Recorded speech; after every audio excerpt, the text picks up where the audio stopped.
मित्रांनो, लग्नानंतर होईलच प्रेम या मालिकेच्या आजच्या भागामध्ये काव्या आता आपलं दुःख वकिलांसमोर व्यक्त करत म्हणते, माझं ज्याच्याबरोबर लग्न झालं आहे ना, खरं तर त्याची काहीच चूक नाही आहे यात. तो खरंच खूप चांगला आहे, पण माझं प्रेमच नाही आहे त्याच्यावर. हे लोकांना कसं समजावू आणि कसं सांगू? लग्नानंतर होईल प्रेम असं म्हणतात सर्वजण, पण मी माझ्या लग्नाची खरंच खूप स्वप्न बघितली होती. आम्ही दोघांनीही एक स्वप्न पाहिलं होतं, आपण दोघेही एकत्रच म्हातारे हो आणि लग्नाच्या 50व्या वाढदिवसाला तू मला कवळी गिफ्ट कर आणि मी तुला वॉकिंग स्टिक गिफ्ट करतो. इथपर्यंत आम्ही स्वप्न पाहिली होती, पण सर आता मला नाही जमते. हे सगळं आमच्या दोघांमधलं बोलणं विसरणं, असं म्हणून काव्या खूपच इमोशनल होते आणि खूपच रडत असते.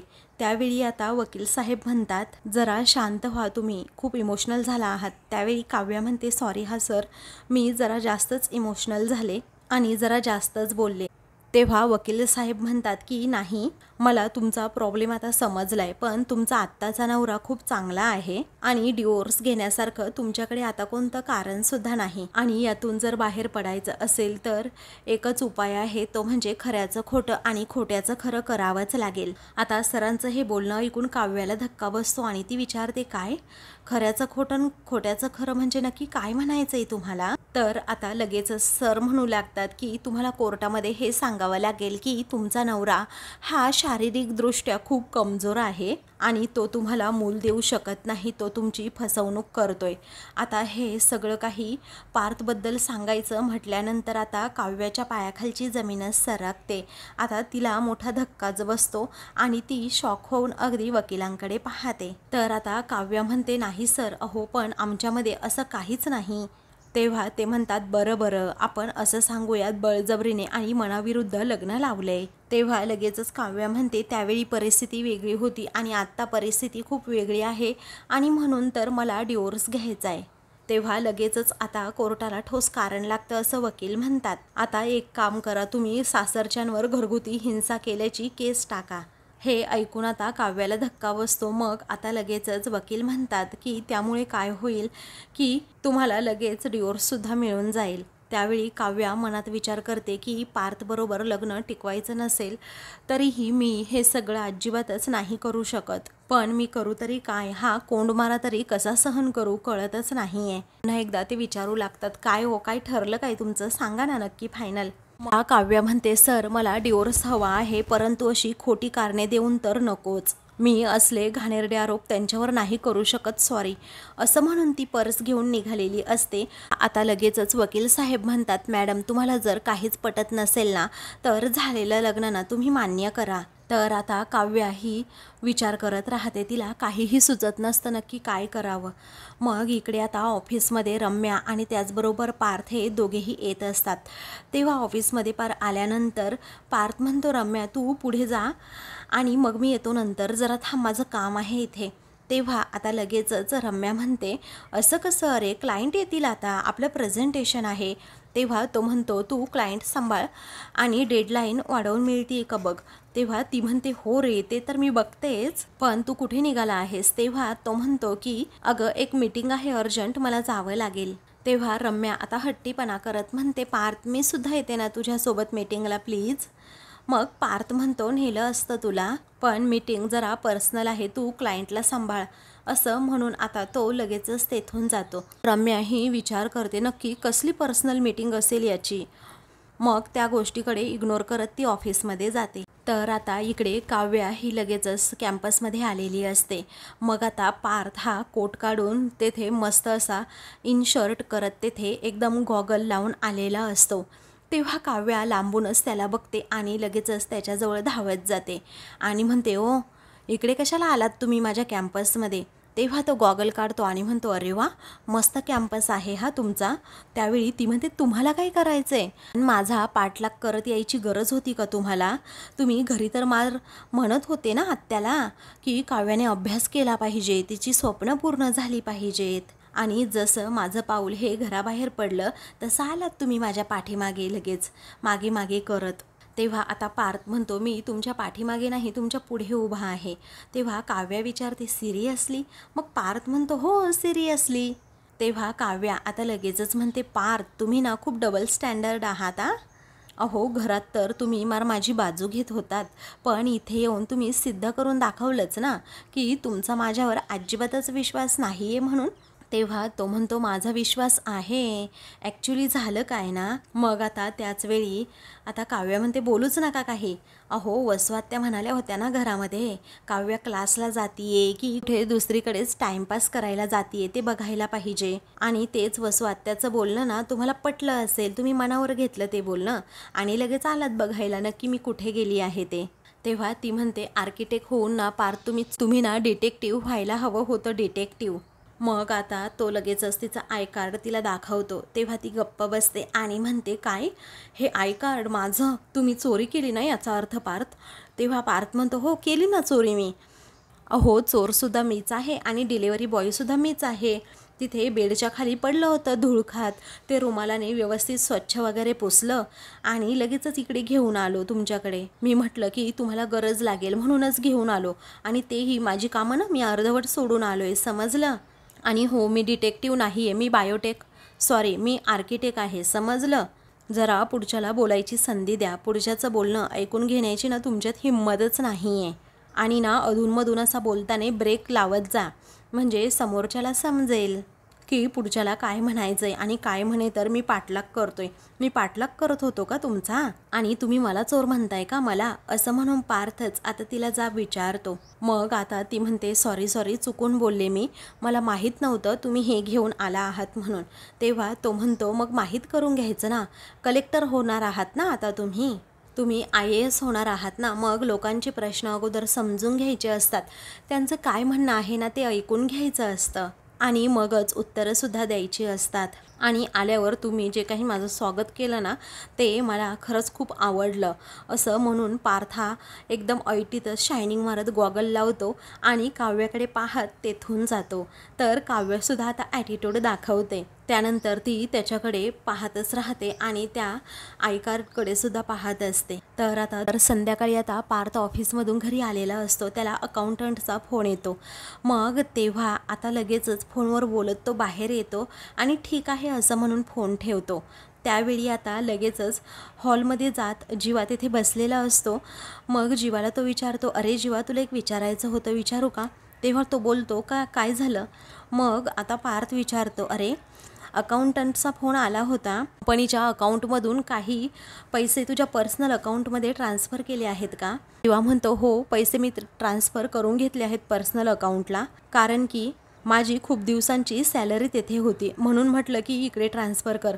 तेव्हा पार्थ म्हणतो ठीक आहे पण अमाऊंट जरा मोठी होती ना म्हणून बोललो, बाकी काही नाही.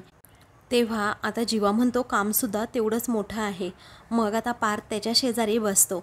तेवढ्यातच नंदिनी तेथे येते आणि लगेचच जीवाला चहा देते. तेव्हा तो आता थँक्यू असं म्हणतो आणि नंदिनीला इथे बस असं सांगतो.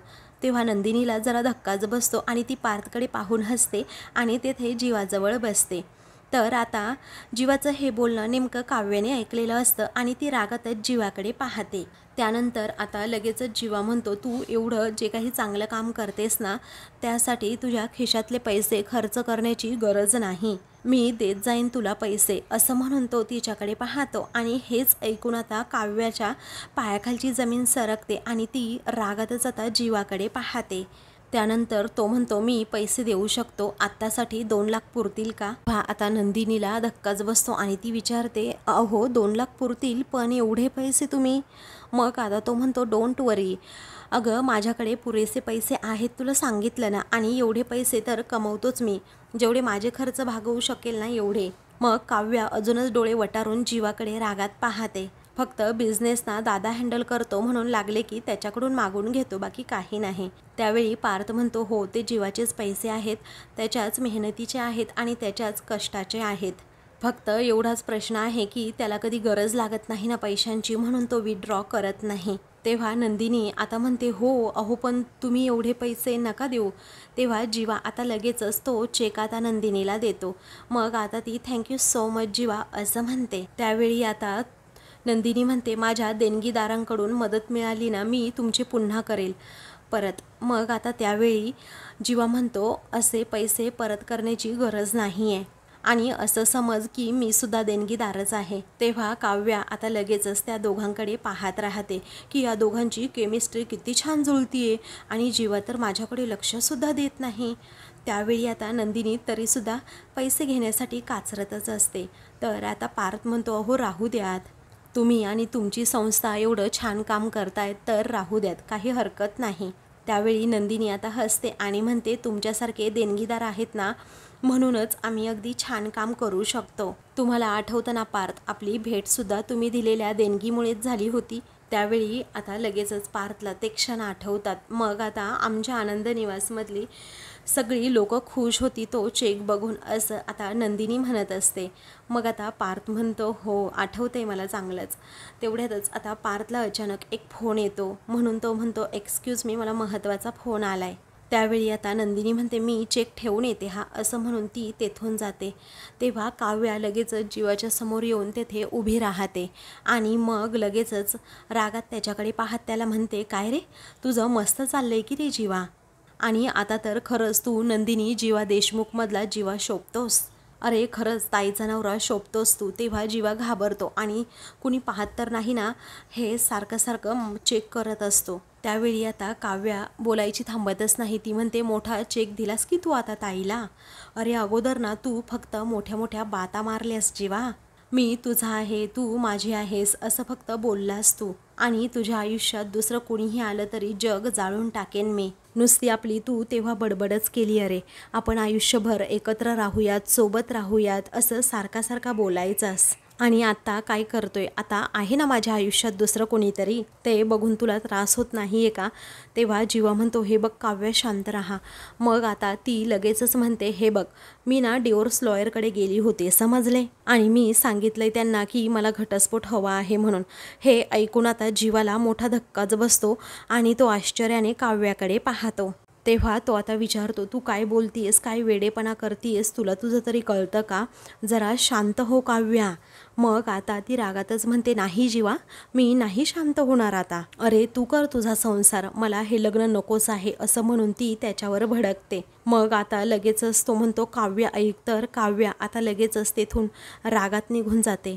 तर काव्या आता तडक रूममध्ये निघून जाते. तिथे गेल्यानंतर ती बेडवर बसते आणि नुसती आपली पुस्तक चाळत असते. परंतु आता जीवा जे काही नंदिनी बरोबर गोडगोड बोलतोय, तिची जबाबदारी घेतोय, तिच्याबरोबर अगदी बायकोसारखं वागतोय, हे तिला अजिबातच आवडत नसतं, आणि म्हणून ते सर्व क्षण तिला आठवत असतात. कशाप्रकारे तिला 2 लाख रुपयाचा चेक दिला असंही काव्याला आठवून त्रास होत असतो. तेवढ्यातच आता पार्थ तेथे येतो आणि म्हणतो, अरे बापरे, काय उकाडा आहे, मला ना हा उकाडा आजकाल सहनच होत नाही, खूप त्रास होतो या उकाड्याचा. अहो तुम्हाला माहिती आहे का काव्या, मी शाळेत असताना पंतप्रधानांना पत्र लिहिलं होतं की तुम्ही उन्हाळ्याची सुट्टी देऊ नका, पावसाळ्याची द्या. पावसाळ्यात कसं असतं ना, पावसामध्ये घराबाहेर भिजता येतं आणि ट्रिपलासुद्धा जाता येतं म्हणून. आणि तुम्हाला कोणता सीझन आवडतो असंही आता तो काव्याला विचारतो. तर काव्या आता एकदमच गप्प गप्प असते. ते पाहून आता पार्थ पुन्हा तिला विचारतो, हो बोला ना,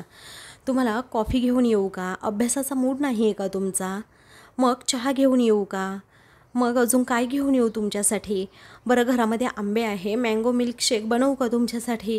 तेव्हा काव्य आता म्हणते की नको, मला काहीही नको आहे, मला हे लग्न नको आहे, मला हे नातं नको आहे, मला कॉफी नको, चहा नको, मिल्कशेक पण नको. तेव्हा आता पार्थ लगेचच तिच्याजवळ बसतो आणि तिची मनस्थिती काय आहे ना हे समजावून घेतो.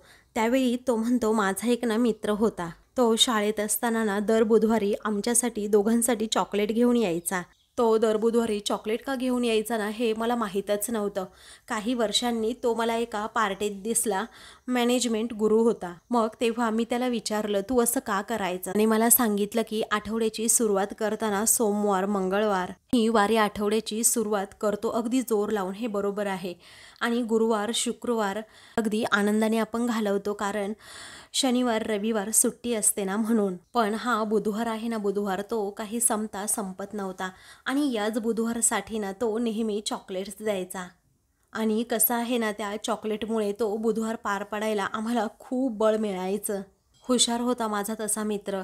त्याला चांगल्या प्रकारे माहीत होतं की शाळेत असताना हे फक्त बुधवारपर्यंत मर्यादित होतं, पण लाईफमध्ये ही अख्खी फेजच बुधवार होऊन जाते आणि तुमच्यासुद्धा आयुष्यामध्ये अगदी लांबलचक हा बुधवार सुरू आहे.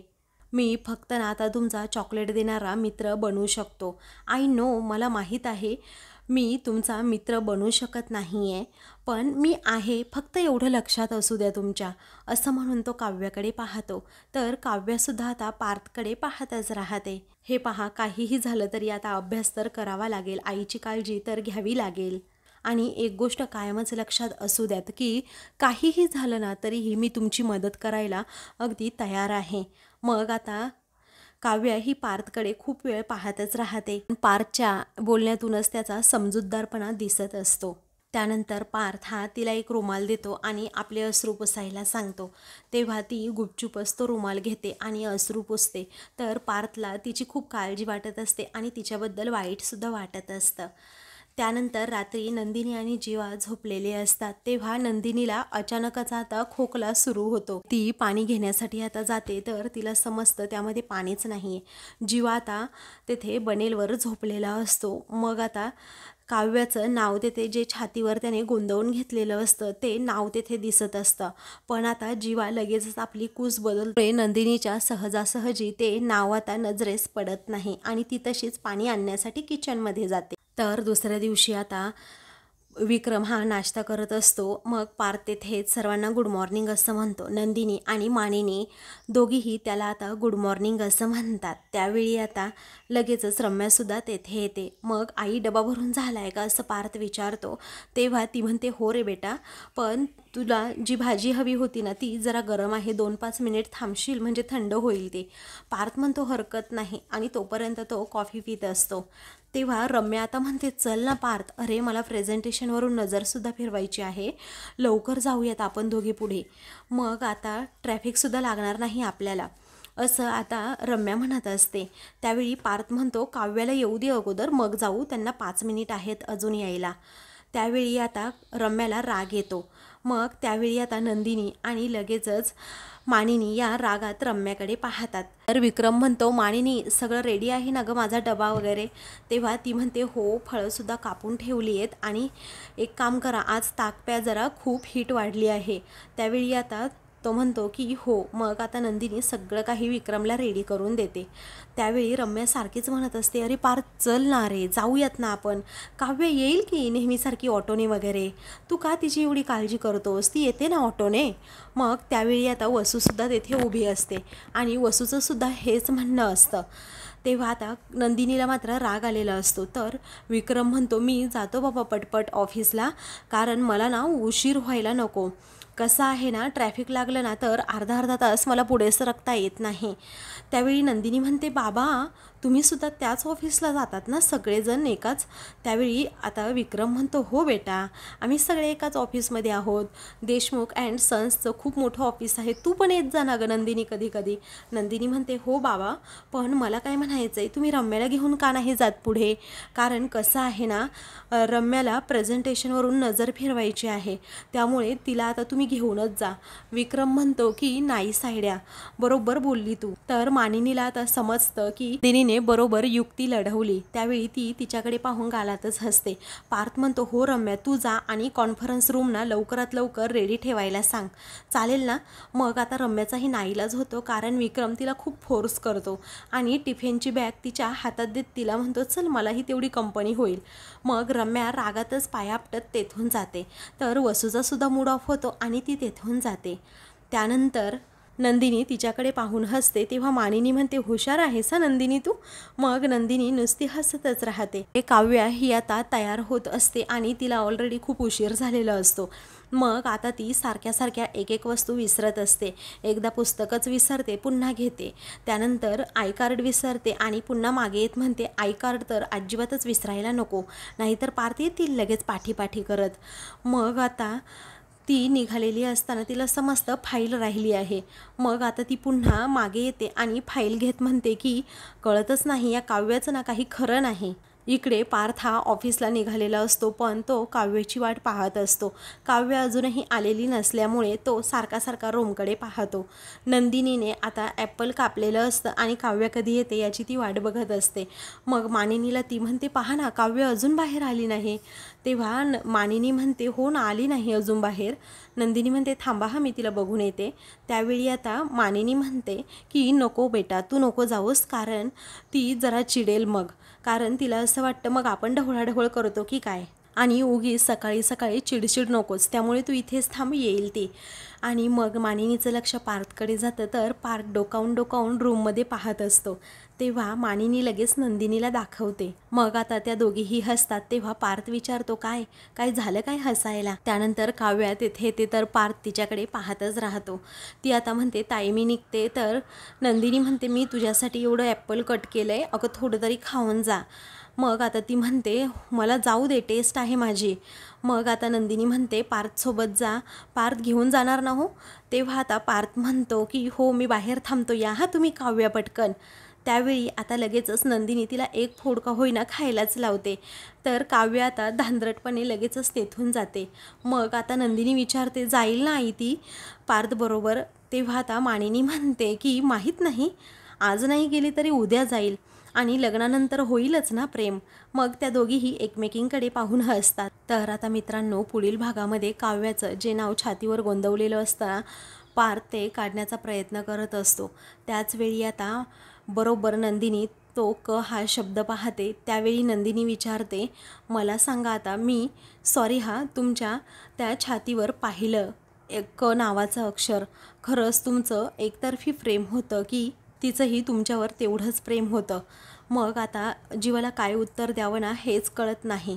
तर आता मित्रांनो, अशाच मालिकेंचे पुढील भाग पाहण्यासाठी चॅनलला सबस्क्राईब करा.